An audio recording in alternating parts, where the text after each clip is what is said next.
This is everything that happened this week across the NBA. Starting off with the Jared McCain injury update. This week we received information that told us that Jared McCain's situation, where his injury update has been changed from indefinite to out for the season. This is a huge blow for Jared McCain because he honestly looked like he was about to win the Rookie of the Year. Everybody really backed him for it, and he still leads a few of the stats with the points per game. Over in Cleveland, they are now on a 12-game win streak. This comes after their win over the Thunder, which are considered to be one of the best teams right now, along with, of course, the Celtics, when they are healthy, and this week the return of Porzingis, which has just taken that team to the next level. I mean, this is the first game all year I felt like one guy carried us. He carried us. We weren't good, but he single-handedly took over this game. I'm going to just campaign. If he's not an all-star, I don't know what an all-star looks like. And I don't know his clutch numbers. I'm sure they have to be elite. They have to be tops in the league. So he makes big plays for us at the end of the game. Been incredible in the clutch, shooting the ball great, playing good defense. I don't know. I look around the league and I respect the league, but I don't know who's, he's got to be in, that top tier, all-star tier.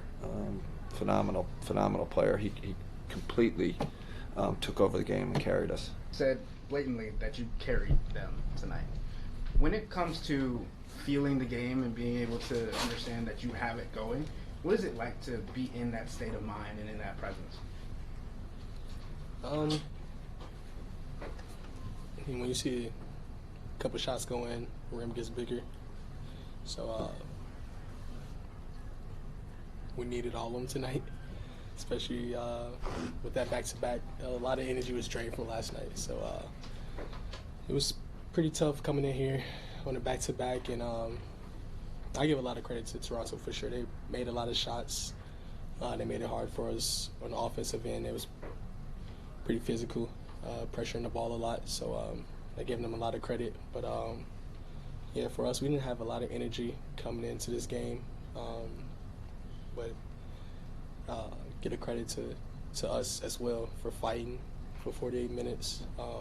We needed everybody on the bench tonight as well. And they came in and played some huge minutes. Vert came into the starting lineup, was huge for us. Max was huge.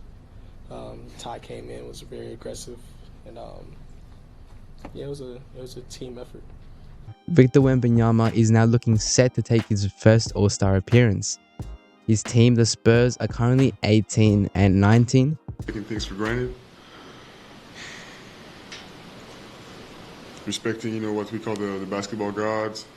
Doing the right things, and being smart. I mean, it was tonight. I think it was really a mix of things, and I don't think there was one really area where we were really bad. I mean, of course we had turnovers, but it was a mix of things. But that should be compensated by the effort, and effort and the attention to details. Because of how well things have been going for these last two games, does that make these two finishes all the more frustrating? Where's your mental state right now? Yeah, it's very frustrating.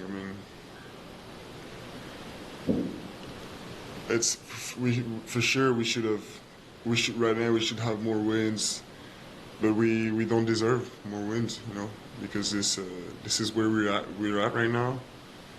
Or this is our level, our maturity, and we need to. And this one is a tough one for sure, but apparently we need those to grow, and we we got. For sure we got to do something. There's gonna be close games. There's gonna be games where we're up. I'm not worried about when we're down, but.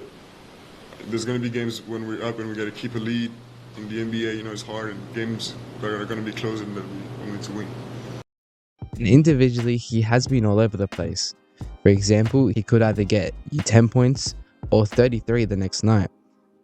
The one thing that has been very consistent though has been his blocks. He currently leads the league by a huge amount with almost 4 blocks per game, with second place being Chair Holgram. He is of course in the conversation for Defensive Player of the Year, along with Dyson Daniels, who is currently leading the amount of steals and steals per game. In LA, as we all know, there is currently a fire raging throughout the city. This means that all the Lakers games have been postponed until the situation is improved.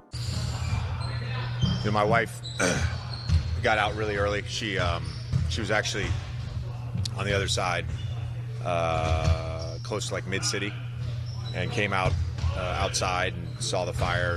And she was with some people and that were headed to the airport, and she's just like, I gotta go. And she went home, grabbed her nanny. This was all going on pre-game, Tuesday, and I was scrambling to find a hotel that had room for them. And so she got out of there, got the kids from school. They're safe. That's all that mattered. Didn't spend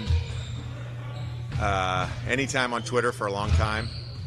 Tuesday and Tuesday night, just to get updates. I was on there a lot and kind of following along with everything that was happening. We got home because of some maintenance issues around 2:30 and went to the hotel, woke up at 7 and still had my coach's uniform on and headed up to the Palisades. I just kind of had to see it for myself, and